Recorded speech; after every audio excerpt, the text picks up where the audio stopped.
paru-paru saya sebelah kanan ini bolong, Mas Ade. Loh. Tidak ada toko yang jualan spare part manusia. Loh, Maksudnya siapa bilang? Di sini, di sana. Kamu modal kain lap. Gimana kamu berhasil, Bang?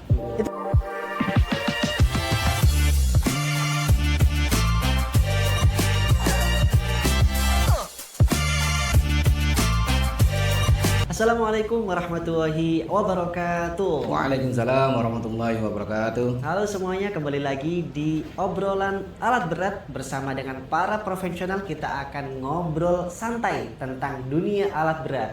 Bersama kita hari ini ada seorang profesional trainer dari Indonesia Learning Center bersama Pak Iwan Suprapto. Selamat sore Pak Iwan. Sore, Mas Ade. Alhamdulillah. Gimana kabarnya Pak? Alhamdulillah sehat. Sehat ya? Alhamdulillah. Semoga sehat selalu untuk Pak Amin, Iwan. amin, amin. Guys, kalian perlu tahu kalau beliau ini adalah seorang profesional trainer yang sudah sangat berpengalaman. Beliau berkarir sudah dari tahun 94 ya Pak ya? Betul. 94 sampai hari ini, berarti kurang lebih 25 tahun. Oke, Pak Iwan, boleh nggak kalau saya mau tanya gimana awalnya Pak Iwan itu bisa masuk ke dunia alat berat? Oke, Mas Ade, terima kasih. Sebelumnya perkenalkan dulu, nama saya adalah Iwan Suprapto. Saya asli Arema. Saya kalau bahasa Malangan sini saya ngomongnya adalah saya asli Turki, Turen Kidul. Turen gitu. Iya. Ya, saya asli Sumawe. Sumawe. Iya. Jadi awal mula saya bisa berkecimpung di dunia alat berat itu karena dulu awalnya saya masuk STM Turen. Mas Ade. STM Turen ya? STM Turen. Ya, STM Turen itu nang notabene dulu guru-gurunya itu dari STM negeri. STM Songasari sana. Iya. Dan waktu itu ada rekrutmen dari PT United Traktor. Dan waktu itu dengan beberapa syarat tertentu bahwa yang boleh mengikuti tes adalah minimal nilai harus sekian. Dan waktu itu alhamdulillah Mas Ade, dari 200 itu alhamdulillah kepilih 4 orang. 4 orang aja. Termasuk saya. Masya Allah, alhamdulillah. Seperti Berarti itu. termasuk nilai yang tinggi atau paling tinggi kalau enggak? Enggak sih, ada rata-ratanya gitu. Jadi diambil katakanlah 7 minimal gitu. Jadi yang nilai 7 rata-rata 7 itu bisa mengikuti seleksi di PT Unit Traktor waktu itu. Oh, jadi ketika sudah lulus dari seleksi sekolah itu Betul. masih harus seleksi lagi di PT UT-nya? Betul. Oke. Lalu ketika seleksi di UT Alhamdulillah. langsung lolos? Ya, lolos. Langsung lolos? Alhamdulillah. Iya. Nah, ketika Pak Iwan sudah masuk di PT UT itu awalnya sebagai? Jadi awalnya setelah saya lolos melalui sekolahan, terus saya di training dulu Oh, training sama dulu. PT Unit Traktor itu ke Jakarta. Ya Jadi sama seperti di ILC seperti ini, BMC namanya, Basic Mechanic Course. Ada Kursus dasar sekolahnya mekanik. dulu ya? Betul. Yang sekarang mungkin teman-teman julukannya itu UT School. Iya. Sekarang UT School. UT School. Sekarang itu UT School. Kalau dulu nggak ada, dulu training center Unity Traktor gitu, karena dipakai internal. Kalau sekarang sudah terbuka. Terbuka untuk umum ya? Betul, Mas Ade. Berarti sama seperti di ILC ini? Betul. Oke. Kurang lebih hampir selama? Waktu itu 3 bulan juga sama. 3 bulan 3 ya? bulan. Setelah itu setelah lulus dan alhamdulillah saya dapat ranking 2 di BMC itu. Ya, terus penempatan sama PT Unit Traktor waktu itu. Oke. Penempatan karena PT Unit Traktor itu dealer alat berat yang ada di seluruh Indonesia, Mas Ade. Baik. Jadi alhamdulillah waktu itu di kayak arisan gitu lah, di kopiok gitu. Ya, jadi waktu itu nama saya itu dapatnya di Kalimantan Timur, di cabang Samarinda tepatnya. Nah, itu gimana perasaannya? Waduh, luar Jawa nih, gimana perasaannya Pak Iwan? Ya Allah, waktu itu kan belum ada HP secanggih ini teknologi kan. Jadi Adanya ya dulu apa Pak? ya telepon kantor aja, Telepon kantor, biasa, telepon rumah itu Mas Ade. Jadi ya waktu itu ya namanya anak kampung ya Mas Ade ya. Terima kerja. Saya nggak ngerti UT itu apa, nggak ngerti, nggak ada gambaran waktu itu. Pokoknya ikut aja, Pokoknya Mas. ikut gitu Iya, ya. ternyata alat berat ini. Ya kaget sekali. Saya nggak menyangka bahwa UT itu ternyata dealer alat berat. Dan itu mohon maaf, itu dealer bertaraf nasional gitu, bagus gitu. Saya nggak ngerti. seperti itu. Akhirnya saya setelah menempuh 3 bulan training, terus ditaruh di cabang Samarinda. Alhamdulillah di sana sampai 4 tahun Mas Adi. 4 tahun di United Tractors. Betul, di cabang Samarinda. Di cabang Samarinda. Tapi di cabang Samarinda itu saya setelah pengenalan selama 2 minggu saya ditaruh di tambang batubara. Tambang batubara. Betul. Wah, menarik ini. Gimana itu Pak ceritanya di tambang batubara itu? Waduh, kalau ngomong tambang, Mas Ade, itu orang itu biasanya asumsinya sudah gajinya gede gitu aja. Tadi saya kepikiran gitu loh. Padahal kalau lihat hari-harinya Mas Betul. Ade, itu ngeri Mas Ade. Ngerinya kayak gimana nih Pak? Ya, jadi yang kita hadapi itu kan besi Mas Ade. Betul. Jadi kita harus fokus, safety-nya harus number one. Jadi kita nggak boleh lengah sedikit pun Mas Ade. Dan waktu itu kita itu support alat-alat, kan kita dealer ini jualan, kebetulan yang customer itu bule Mas Ade. Betul. Bule dari Australia Mas Ade. Oke. Jadi kan itu betul-betul memang disiplinnya iya, safety-nya harus kan begitu Mas Ade. Jadi kita harus mau nggak mau, kita ini kan melayani dia. Jadi mau nggak mau kita harus ikut iramanya dia Mas Ade. Jadi bagi teman-teman yang masih menganggap remeh, menganggap enak, gajinya gede ditambang, ya jangan menganggap itu dulu. Jadi harus persiapkan, memang matang sekali. Kalau mau ke tambang itu harus betul-betul serius, harus betul safety, nggak boleh lengah sedikit. Karena yang dihadapi monster-monster besi Mas Ade. Berarti mental dan skill itu harus mateng dulu. Itu harus dipersiapkan. Saya baca-baca kan di sana itu di tambang ya maksudnya Pak Iwan ya. Itu katanya jam kerjanya itu kayak seperti 24 jam gitu ya. Betul. Itu betul ya? Jadi waktu saya pertama kali masuk kerja itu memang saya pikir juga seperti kerja biasanya 8 jam gitu ya. Ya waktu training memang 8 jam. Tapi setelah aktual di lapangan, Masya Allah Mas Ade. Jadi unit itu berhentinya itu Pak servis saja, kalau sampai servis sama rusak. Jadi unit itu operasinya 24 jam. Unit beroperasi 24 jam. Betul Mas Ade. Jadi di sana juga karyawannya dibagi 2 shift Mas Ade. Betul. Ada shift siang, ada shift Malam. Dan kerjanya itu jam 6 pagi sampai jam 6 sore, itu yang shift pagi.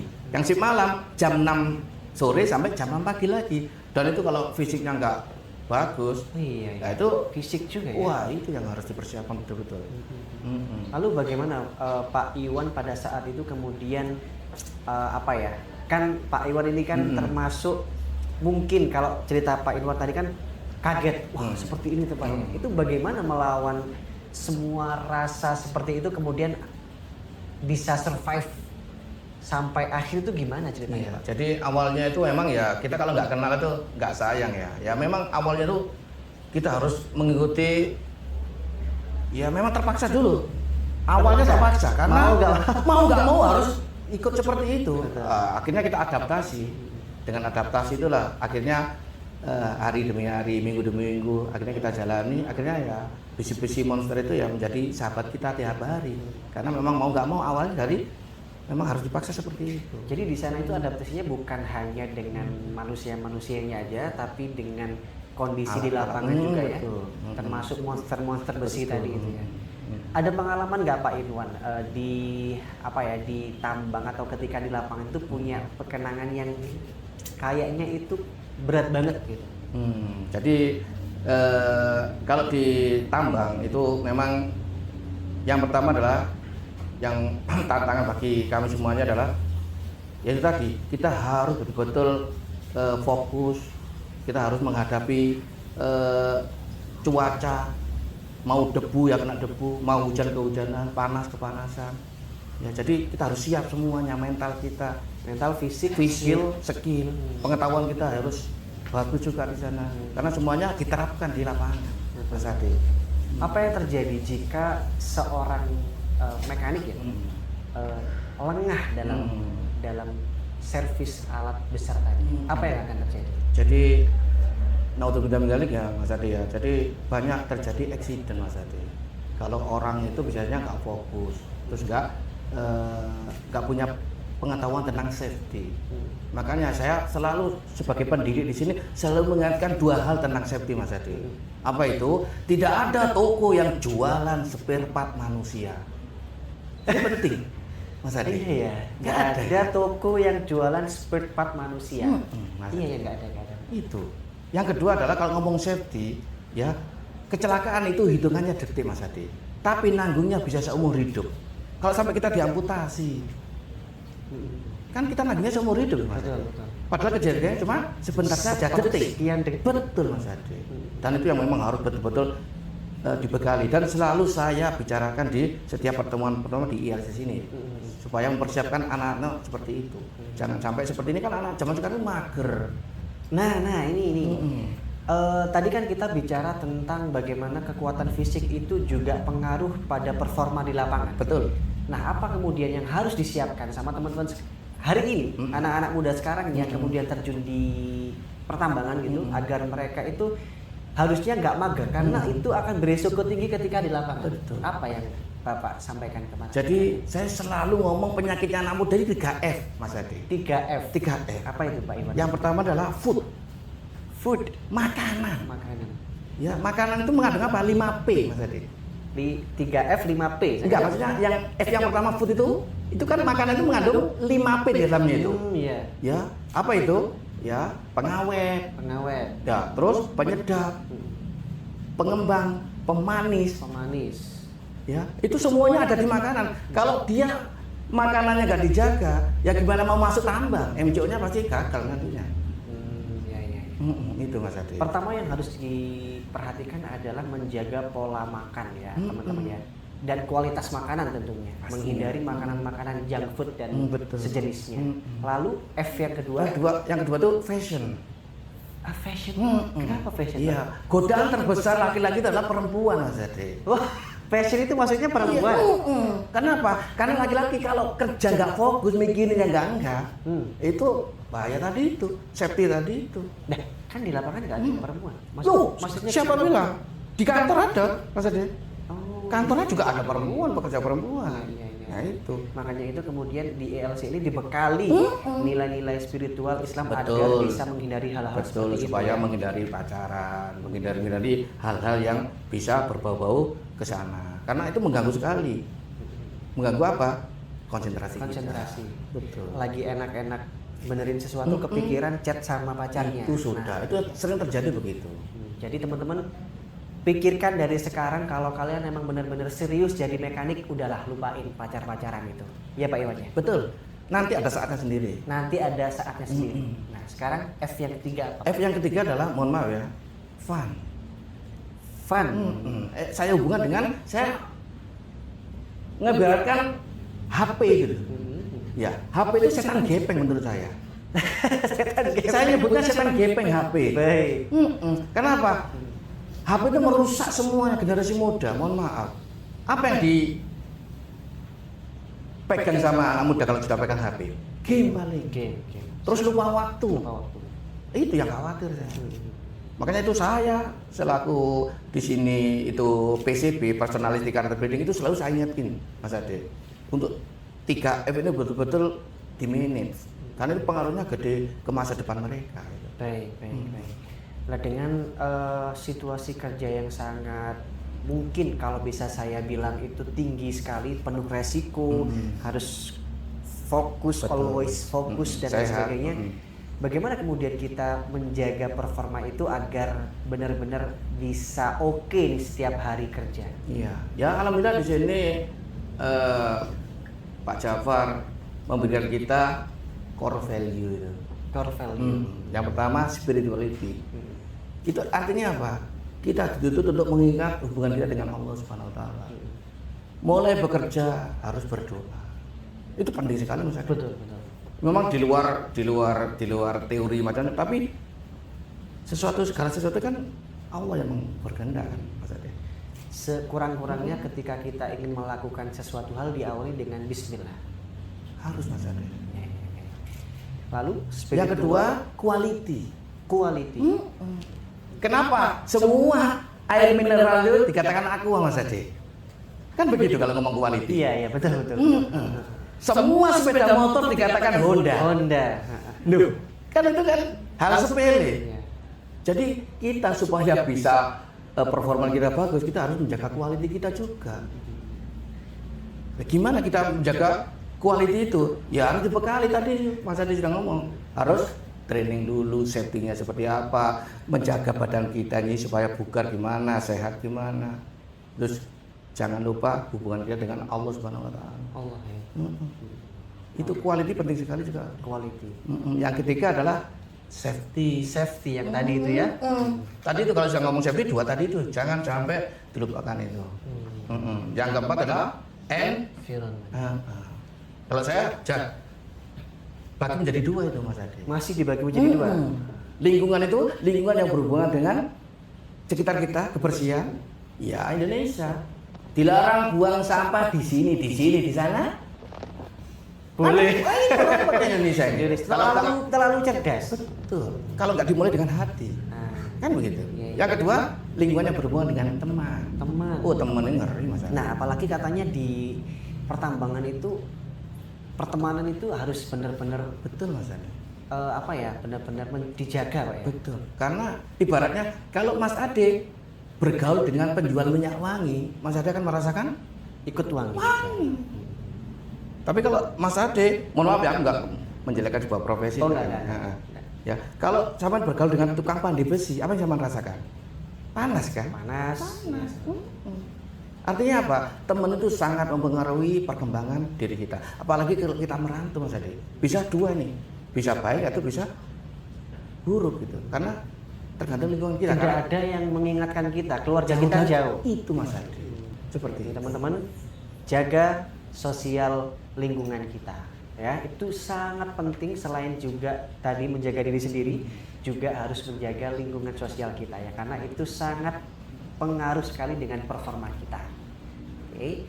Lalu itu ketika di pertambangan itu saya baca-baca katanya Pak Iwan ini juga menjadi leader di sana. Jadi awalnya ya saya jadi nol juga dari mekanik. Terus saya alhamdulillah ketemunya PT Unity Traktor. Dan di situ memang di dealer itu memang dicekoi dengan ilmu, dengan reporting, dengan hubungan manusia dengan manusia. Dan dapat ilmunya banyak. Setelah itu ketemu Bule tadi itu Mas Ade. Bule ini siapa Pak? Bule ini adalah customer kita yang di Yuti tadi itu. Customer ya dia? Customer dia. Yang dia beli unit dari Unity Traktor. Komatsu mereknya. Komatsu. Nah, akhirnya Bule ini pergi ke tambang emas di Sumbawa, Batu Hijau. Yang sampai sekarang namanya adalah Tambang Batu Hijau. Tambang Batu Hijau. Ya, dari sana awalnya Bule itu ya karena percaya sama saya, Iwan, Bule percaya itu karena banyak hal kan pasti kan? Nggak mungkin langsung percaya. Pasti punya pengalaman ya. Pengalaman kalau boleh tahu itu apa Pak? Jadi waktu itu Bule itu ngecek kami kerja. Jadi kami itu punya target, ya jangan sampai ada 10 unit yang breakdown. Jadi kalau breakdown kita kerja sampai malam. Ternyata Bule itu kalau nggak bisa tidur malam, bangun malam, itu ngecek ke workshop. Pas dicek dulu, Wan, kamu masih kerja sampai malam. Ya, jadi 6 bulan baru dia percaya bahwa ternyata Iwan disiplin, Iwan ternyata komitmen. Ya semuanya itu tak tutupin. Saya ini mohon maaf, saya nggak pinter di dalam alat berat, tapi saya tutupin kegoblokan saya itu dengan saya rajin.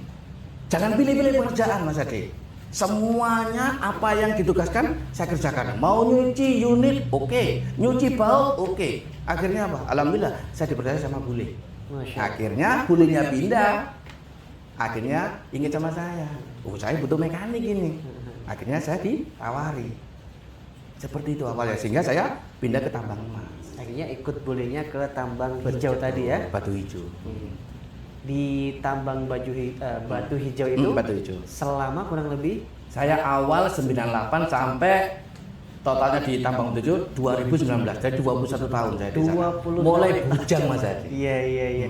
Sangat lama dan panjang Pak ya. Betul. Bagaimana pengalaman di tambang batu hijau Pak? Kalau pengalamannya pasti ada susah senangnya ya.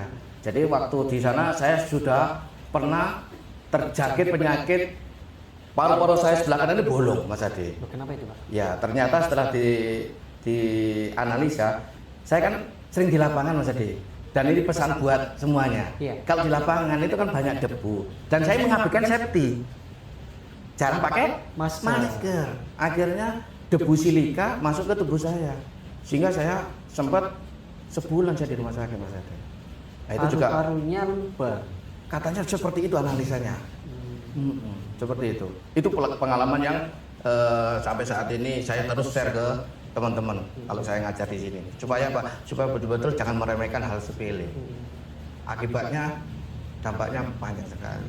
Dampaknya sangat besar meskipun hanya sekedar masker ya teman-teman. Masker itu kan bagi kita kan kayak sepele gitu ya, tapi ternyata dampaknya bisa sampai segitunya ya. Oke. Selama 21 tahun itu apa pengalaman Pak Iwan yang Pak Iwan ngerasa kayak terkesan sekali di sana?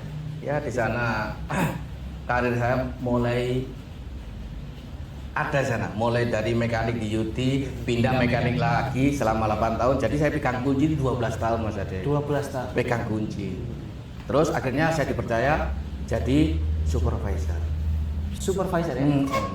Jadi di supervisor itulah saya mendapatkan penghargaan yang cukup membuat saya itu sampai sekarang itu selalu saya informasikan ke anak didik saya. Apa itu? Ya, saya jadi supervisor teladan. Akhirnya saya dapat training ke Jakarta, training orang Amerika ke Batu Hijau. Saya diikutkan terus. Ya itu. Terus ya, mohon maaf, salary juga naik. Salary juga naik. Ini yang pasti juga akan membuat kita merasa dihargai ya Pak. Betul. Kalau saya mendengar cerita Pak Irwan dari awal sampai akhir tadi, sepertinya ada satu aspek yang memang perlu diperhatikan, yaitu pada rasa percaya seseorang kepada kita itu bisa sangat bagus dan harus dijaga. Jadi kita itu kalau bisa mencontoh Nabi, yaitu amanah Pak ya. Bisa dipercaya. Karena kalau saya melihat Pak Iwan ini karena sangat dipercaya oleh orang-orang sekitarnya, akhirnya itu bisa membuat karir Pak Iwan itu jadi meningkat.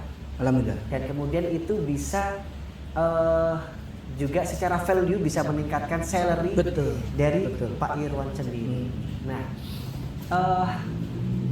pertanyaan saya adalah apa yang membuat Pak Iwan kemudian begitu termotivasi untuk selalu disiplin dan menjaga kepercayaan orang lain? Karena itu modal dasar kita. Modal dasar manusia itu memang dipercaya, jujur, disiplin. Itu modal kita. Supaya kita nilai jual kita itu tinggi. Kalau kita jadi percaya orang, itu bukan duit yang ngejar kita, gitu. Bukan kita yang ngejar duit. Betul, mohon maaf. Jadi bukan kita yang mengejar duit, tapi duit yang mengejar kita, mohon maaf. Seperti itu. Jadi itu yang harus betul-betul dijaga itu. Itu harus dijaga benar ya. Betul. Karena ya sekalinya orang itu kemudian merasa terkhianati, pasti itu akan juga berimbas pada diri kita Berefek, sendiri. ya betul. Ya Allah. Ya. Jadi khianat itu sangat berbahaya ya teman-teman. Selain itu berdampak buruk bagi orang lain, juga ternyata itu juga berdampak buruk juga untuk diri kita sendiri. Mohon maaf Pak Irwan. Tadi Pak Iwan kan cerita dari STM kemudian sampai dipercaya jadi supervisor di sebuah perusahaan tambang besar. Apa perasaan yang pada saat itu Pak Iwan rasakan? Yang jelas kayak nggak percaya aja Mas Ade. Nggak percaya. Anak STM ini. Betul. Jadi anak STM yang dulu saya dibully teman-teman saya karena waktu STM saya itu biaya sendiri Mas Ade. Terus terang aja. Saya cuci angkot. Kalau masyarakat Malang Raya ini tahu Bison Dampit Malang itu pasti tahu. Saya nyuci itu. Menawarkan diri untuk mencuci. Mencuci itu untuk biaya sekolah Mas Ade. Dan dari situ saya dibully terus sama teman-teman saya. Kamu modal kain lap. Gimana kamu berhasil, Bang? Itu kan sakitnya di sini. Mas Ade. Iya. Bukan di sini. Bukan di sini. Tapi di sini. Tapi gimana caranya untuk menghilangkan semua itu? Akhirnya Iwan punya moto hari ini buat Mas Ade dan teman-teman. Oke, apa itu Pak Iwan? Nah, ini sangat menarik sekali. Jadi saya pokoknya harus merantau, meninggalkan teman-temanku supaya saya menemukan bahwa saya nggak seperti yang mereka omongin itu. Akhirnya apa? Pokoknya saya harus merantau Mas Ade. Merantau. Pokoknya pikiran saya harus merantau. Menunjukkan bahwa Iwan nggak seperti yang kamu omong itu. Akhirnya penuh kata-kata hari ini buat semuanya. Kata-kata hari ini Pak Iwan untuk Iya. semuanya. Yaitu Pergi bawa koper, pulang bawa Fortuner. Oh. Pergi bawa koper, pulang bawa Fortuner. Betul. Itu untuk memotivasi diri sendiri. Betul. Dan untuk menunjukkan bahwa Iwan nggak seperti yang dulu. Betul. Dengan proses yang cukup panjang 25 tahun nggak masalah kan? Dan alhamdulillah itu bisa terwujud. Alhamdulillah. Alhamdulillah. Ya biarpun bukan Fortuner gitu loh. Oh, iya. Itu kan sekedar mutu aja supaya memacu saya gitu. Mutu aja penyemangat. Penyemangat. Alhamdulillah. Dan ada kata-kata yang kedua hari ini buat Mas Adi dan teman-teman saya. Apa itu Pak Iwan? Ya, waktu itu kan waktu saya nyuci angkot itu kan butuh untuk jajan kan. Nah, iya. Nah, gimana cara jajan waktu itu? Gimana Pak Iwan? Saya jadi kurir Mas Adi. Saya door to door Mas Adi. Waktu itu belum ada tertib kurir, saya sudah mikir jadi kurir. Berarti sangat ini ya. Karena keterpaksaan itu Mas Adi. Akhirnya muncul. Makanya kepepet itu jalanan karena ya kepepet itu apa? The power of kepepet kalau mak mengatakan itu. Kepepet itu ya muncul karena keterpaksaan itu. Saking pengennya jajan, nggak punya uang, akhirnya dok, kamu mau titip nggak? Ibu mau titip nggak? Saya mau ke pasar. Tak catat itu. Berambang, bawang, miri, lomba abang. Saya ke pasar Mas Adi. Dapat 4 ibu rumah tangga sudah lumayan. 100 rupiah. Zaman 91 Mas Adi. 91 Rupiah. Di situ saya dibully lagi sama teman-teman. Laki-laki kok keliling pasar, Wan? Mau jadi apa kamu? Aduh. Akhirnya muncul kata-kata yang kedua hari ini. Moto ketiga sekarang. Yang kedua. Oh, kedua ya? Apa itu? Apa itu? Ya, balas dendam terbaik adalah menunjukkan kesuksesan saya. Masya Allah. Jadi balas dendam itu ada lah teman-teman yang caranya yang Positif. baik, yaitu dengan menunjukkan kita dan berusaha semaksimal agar sukses. Nah, itu Amin. balas dendam yang paling baik. Oke. Itu moto yang kedua. Jadi demi bisa jajan, kemudian menawarkan diri menjadi kurir. Iya, Pak. Seperti itu. Jadi penuh apa ya? Penuh perjuangan. Jadi jangan memandangnya Iwan seperti ini sekarang gitu. Jadi banyak prosesnya yang harus memang ditempuh gitu. Dan dalam proses itu mengajarkan kesabaran saya Mas. Nah, ini sabar buat anak muda itu sangat sulit Pak Iwan. Bagaimana kemudian Pak Iwan menyampaikan ini ke anak muda? Gimana sih sabar itu praktiknya gimana Pak Iwan? Ya, saya selalu ngomong bahwa kita ini bukan pewaris, tapi perintis gitu. Ya kalau kamu saudaramu kaya ngapain? Kerja ke sana ke semari, minta modal aja kan begitu kan. Kita ini perintis semuanya. Akhirnya untuk menuju ke sana perlu proses. Proses kalau nggak dibarengi dengan sabar, nggak bisa. Nggak bisa instan. Nggak bisa. Nah sekarang kan zamannya serba instan, semua serba cepat, informasi juga begitu cepat. Akhirnya itu anak-anak muda seperti kita ini kadang ya nggak sering Pak Iwan ya, kadang merasa kayak aduh proses panjang ribet, kesuwen kalau bahasa Jawa. Akhirnya kayak tidak menghargai sebuah proses dan akhirnya nggak sabar. Dan itu yang kemudian menjadikan kami itu akhirnya kayak terkungkung dalam diri kita sendiri.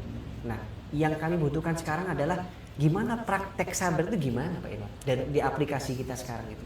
Jadi kalau untuk memang kata-kata sabar itu susah, mudah sekali diucapkan Iya, ya. Tapi prakteknya gimana Pak? Kalau saya dasari bahwa sabar itu adalah ibadah. Jadi segala apapun yang dibenturkan dengan masalah ke kita itu, kalau kita menanggapi dengan sabar, innallaha ma'as sabirin. Jadi Allah akan bersama orang-orang yang sabar. Itu yang membentengi saya. Jadi kalau saya mau berlaku seperti apa, mau marah, mau apa, saya ingat terus bahwa Wan, kamu adalah dari anak orang nggak punya. Jangan sombong. Ingat, kalau kamu sombong, kamu marah, itu adalah temannya setan. Dan itu membentengi saya terus. Didikan orang tua itu memang betul-betul membentuk karakter. Betul Mas Adi. Jadi ya proses dan memang harus dibarengi dengan sabar. Luar biasa teman-teman semuanya, cerita dan apa ya proses Pak Iwan dari STM, lulusan STM, kemudian bisa sampai dari perusahaan satu ke perusahaan Alhamdulillah yang lain hingga kemudian hari ini menjadi trainer ILC. Nah ini saya yang penasaran gimana ceritanya Pak Iwan bisa sampai di ILC. Ya, jadi setelah saya 2019 itu selesai dari masa kontrak saya di Batu Hijau, akhirnya saya sama keluarga memutuskan untuk hijrah pulang kampung ke Malang sini. Malang. Ya di Malang sini dulu ada senior saya dari UT namanya Pak Masyuri. Pak Masyuri, oh yang juga trainer di sini. Betul. Jadi dari informasi Pak Masyuri lah saya dapat informasi bahwa di ILC butuh seorang instruktur. Nah, akhirnya saya lah dibawa sama Pak Masyuri untuk ke ILC. Jadi di calling sama Pak Masyuri Pak ya. Oke, alhamdulillah. Sampai sekarang. Sampai sekarang. Dikurangi masa tahanan Mas Ade. Dikurangi masa tahanan. Karena saya 2019 sekitar bulan Juli, terus saya 7 bulan bekerja di ILC, saya dipecat Mas Ade. Loh, maksudnya pernah dipecat? Karena COVID, nggak bisa tatap muka, ya bukan dipecat lah, dirumahkan, seperti itu. Jadi nggak bisa tatap muka kan? Betul. Ya seperti itu. Jadi kalau di total ya 2019, sekarang 2026, berarti sekitar 7 tahun. 7 tahun. Dikurangi setahun lah masa pandemi itu. Iya. Selama Pak Iwan berada di ILC ini, apa yang kemudian membedakan ILC dengan sekolah pelatihan yang lain? Jadi saya terkesan sekali dengan ILC ini karena tidak ada LPK menurut pengetahuan saya yang memang betul-betul dia itu tidak melulu teknik gitu deh. Di sini kan alat berat kan, tapi dia juga gimana anak muda itu supaya beradab. Dan adab itu betul-betul nilai jual yang sangat tinggi untuk saat ini Mas Ade. Bukan sekedar cuma knowledge aja atau skill aja. Jadi adab itu betul-betul, attitude itu betul-betul sekarang betul-betul cari ini. Dan perusahaan-perusahaan sekarang kalau pingin yang didahulukan adalah attitude-nya dulu. Attitude. Betul. Sepenting apakah atau berpengaruh apakah attitude itu ke performa seseorang? Jadi kalau di lokor-lokor itu paling yang diutamakan paling minimal pengalaman 2 tahun, lulus tes gitu kan. Itu adalah kalau saya ibaratkan kalau ke perusahaan itu buka pintu. Tapi kalau di dalam perusahaan terus sampai mencuri atau bertengkar, berkelahi, kira-kira sama perusahaan diapain Mas Ade? Pasti ditangkap di PHK ujung-ujungnya, ya kan? Seberapapun skill kita, knowledge kita, tapi kalau attitude kita jelek, nggak ada di mata perusahaan itu, karena langsung di PHK ya. Makanya di ILC ini diajarkan 4 Betul. core value tadi Pak ya. Betul. Oke, sangat luar biasa. Spiritual, quality, safety, dan environment. Alhamdulillah. Terakhir Pak Iwan, apa pesan Pak Iwan untuk anak-anak muda yang ingin belajar di dunia alat berat, khususnya di mekanik? Oke, pesan calon trainee ya, kalau bisa persiapkan mulai sekarang. Tadi itu fisik ya, terus jangan mager. Yang terpenting adalah sekali lagi jangan pilih-pilih pekerjaan. Jangan pilih-pilih pekerjaan. Apapun kamu lakukan semasa itu adalah untuk meningkatkan nilai jual kita nanti, pengalaman kita. Jadi anak-anak sekarang itu pilih-pilih kan, suruh begini nggak mau, suruh begini. Kamu bisa apa? Dan yang paling penting sekarang kan itu. Kalau anak-anak sudah pilih-pilih, mau jadi apa Mas Ade? Baik, alhamdulillah. Jadi jangan jangan pilih-pilih pekerjaan. Itu ya teman-teman ya, yang perlu ingat-ingat, jangan pilih-pilih pekerjaan. Alhamdulillah, luar biasa sekali obrolan kita dengan Pak Iwan hari ini.